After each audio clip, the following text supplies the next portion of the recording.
जय शिवाय नमस्तुभ्यम। हम सबको पता है कि 30 दिसंबर को सोमवती अमावस्या का बहुत ही विशेष दिन है।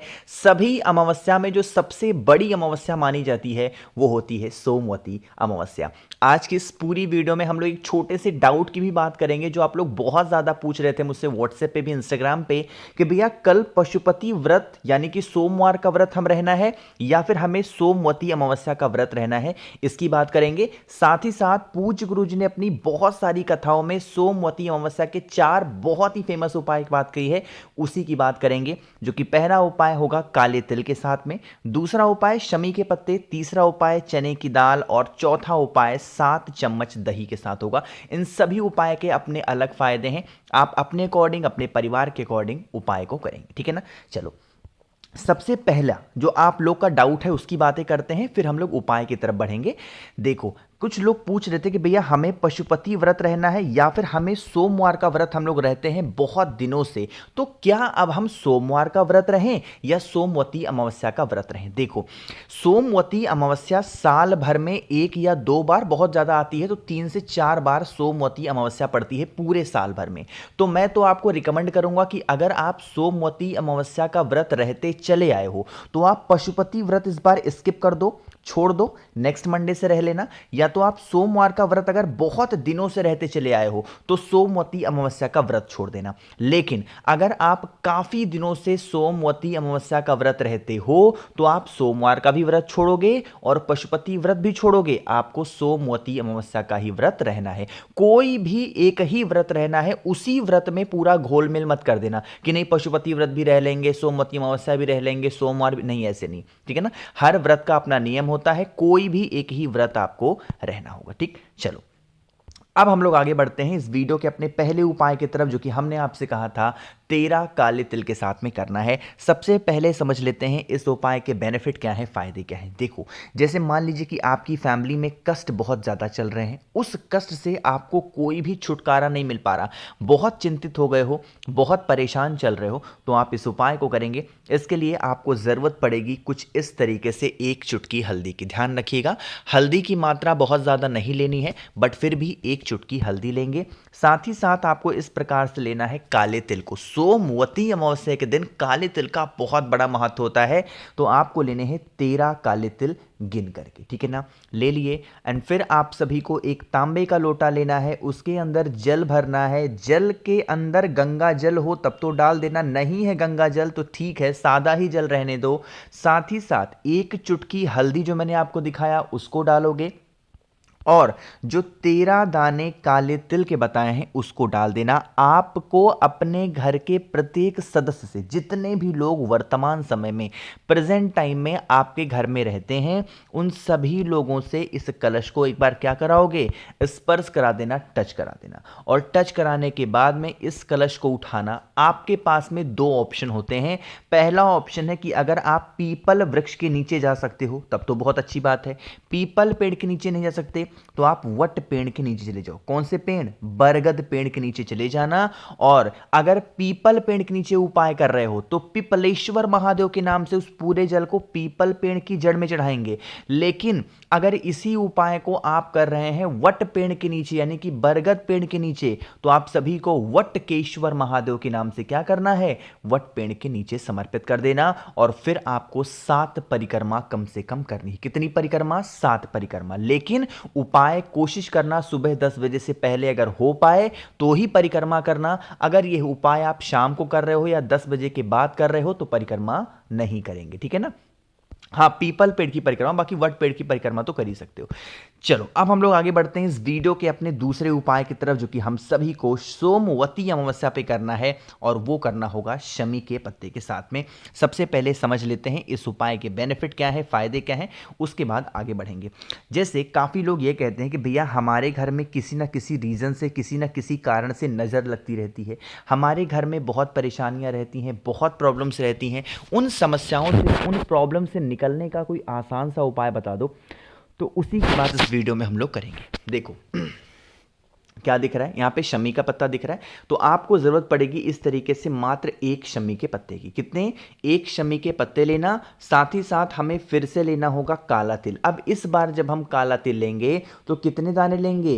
11 दाने काले तिल के लेंगे। एक शमी का पत्ता, 11 दाने काले तिल को लेकर के आपको इसे लेके अपने घर पे जाना है। जितने भी कमरे हों, रूम्स हों, उन सभी कमरों में घूम लेना, ताकि आपके घर में किसी भी प्रकार से नज़र, टोने, टोटके, हाय ना लग पाए। अपनी प्रार्थना जो भी आपको कहनी हो, जो भी आपके विशेष हो, उस कामना से एक बार घूमना, और घूमने के बाद में आपको अपने घर के मेन गेट के बाहर रात में करना, ठीक है ना? सुबह नहीं करिएगा। आपको अपने घर के बाहर रात में कहीं पे भी, चाहे यहां मिट्टी हो, यहां मिट्टी हो, कहीं पे भी मिट्टी हो, उस मिट्टी वाले स्थान पर अगर उसे आप नीचे जमीन में दबा देते हैं, तो जो व्यक्ति आपके घर में नज़र वगैरह लगाने की कोशिश कर रहा होगा, या उसकी मतलब परेशान है आपके परिवार की खुशियों से, वो अगर वो नज़र लगाएगा तो वो नज़र पलट करके, घूम करके उसी के ऊपर लग जाएगा। जो शमी का पत्ता होगा, जो काले तिल होंगे, इससे जो हमारे पितृ होते हैं वो हमारे घर की रक्षा स्वयं करते हैं, और पितरों के द्वारा की गई रक्षा हमारी कभी विफल नहीं जाती है। हमारी पूरी फैमिली, हमारा पूरा परिवार बहुत ज़्यादा खुश रहेगा, ठीक है ना? तो करिएगा ज़रूर, भूलिएगा नहीं। कोई लोग 2 उपाय समझ में आ गए होंगे। आगे बढ़ते हैं अब इस वीडियो के हम लोग अपने तीसरे उपाय की तरफ, जो कि हमें करना होगा किससे? चने की दाल के साथ में। अब बातें करते हैं इस उपाय के बेनिफिट क्या है, लेकिन उससे भी पहले एक छोटा सा काम सभी को करना है, वो है जल्दी से करिए वीडियो को लाइक। जिसने अभी तक चैनल को सब्सक्राइब नहीं किया, मेरी आवाज़ पहली बार सुन रहे हैं, चैनल को ज़रूर सब्सक्राइब करेंगे, ठीक है ना? देखो भाई, यहाँ पे आप सभी को, अच्छा मैंने गलती से दिखा दिया, ये धान वगैरह नहीं, धान नहीं, गेहूँ भी नहीं लेना। आपको लेना है दाल। क्या लोगे? दाल। और वो दाल कौन सी होगी? चने की दाल। अब बातें करते हैं इस उपाय के बेनिफिट क्या हैं। जैसे मान लीजिए कि घर में अगर कोई भी इंसान, आपके कोई भी ऐसा व्यक्ति है जिसकी बीमारी के लिए आप कोई भी कोशिश कर रहे हो, बट आपको कोई फायदा नहीं मिल रहा है, डॉक्टर को दिखा रहे हो, कोई फायदा नहीं, कोई इलाज का आपको कोई फायदा नहीं मिल रहा, तो आपको लेने हैं 41 चने की दाल। क्या लोगे? 41 आपको लेने होंगे चने की दाल गिन करके, ठीक है ना?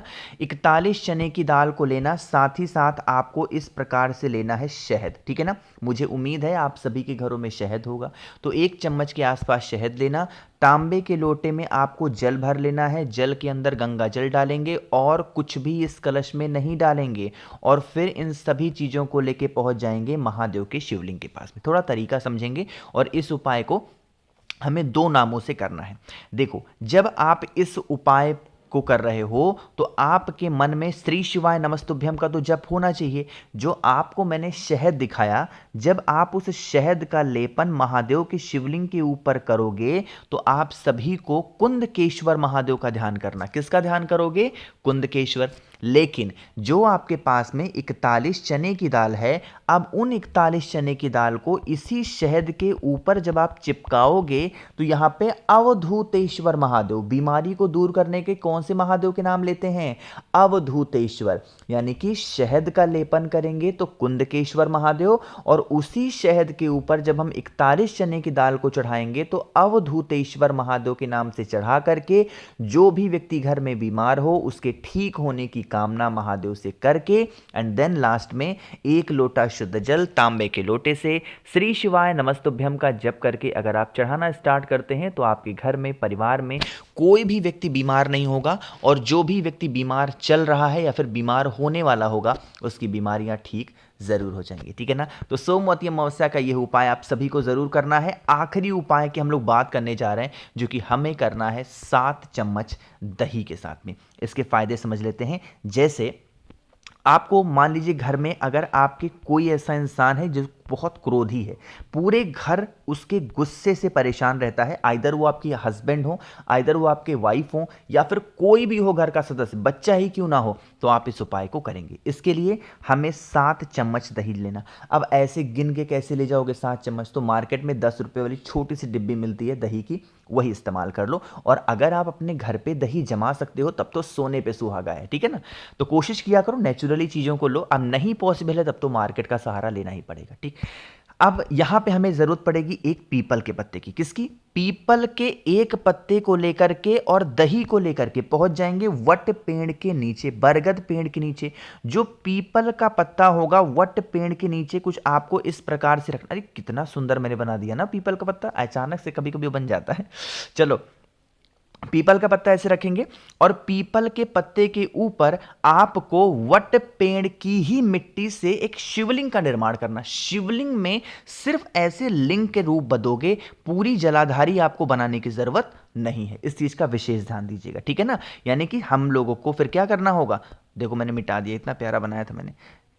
आपको ऐसे पीपल का पत्ता लेना है और इस पीपल के पत्ते के ऊपर आपको एक, कलर चेंज कर लूं समझ आएगा आपको, ऐसे आपको एक लिंग के रूप में महादेव का शिवलिंग बनाना है। सिर्फ इतना ऐसे बनाना और फिर जो भी चढ़ाना वगैरह हो चढ़ा देना। लास्ट में आप इसके ऊपर क्या करोगे, 7 चम्मच दही चढ़ाएंगे महादेव के इस शिवलिंग के ऊपर। और जो भी व्यक्ति घर में क्रोध कर रहा, लड़ाई कर रहा, उस व्यक्ति का नाम और गोत्र बोल के आपको 1 लोटा जल वटकेश्वर महादेव, कौन से महादेव, वटकेश्वर महादेव के नाम से चढ़ा करके थोड़ी सी दही आप अपने पास में शिवलिंग के ऊपर से उठा करके रख लेना।